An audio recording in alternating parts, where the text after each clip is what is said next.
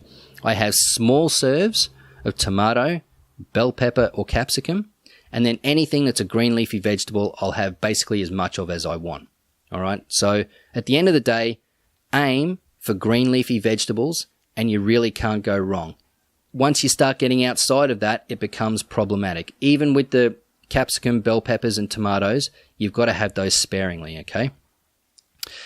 The best course of action to tie everything up is to weigh your food, and this is where some of you will, you don't want to go this far, and that's fine. Some of you will want to fine-tune everything so you know that you nail your diet and you get that weight loss you want. The best course of action for you to get all the weight loss you want and really drive the diet in the direction you want it to go is to weigh the food, at least just for the first week, so you understand how much is in the food you're taking in. Weigh the food and measure the amount of carbohydrates in it, and that goes for your vegetables as well. Then you'll see exactly what amount of food you've got relative to the carbohydrates that's in it, and once you've done that for a week, guys, you'll be 90% of the way there. You won't need to do it all the time. You'll be able to eyeball the amount of food that you can have for each particular meal or recipe, and you'll know it off the top of your head. It doesn't take that long to get to that point, okay? So I highly recommend, even if just for a week, measuring your food, and after that, you can just eyeball things. If you do want an idea on all different types of foods, not just vegetables, but, you know, your meat, possibly any kind of dairy, some berries, also nuts, that sort of thing. On my website, I've got a guide called the Keto Superfoods Guide. It's completely free. It's got a list of all different types of keto-approved foods, how many carbs are in it, fat, protein, the different types of fat, so whether it's polyunsaturated, unsaturated, saturated, whether it's got trans fats in it, omega-3 fatty acids.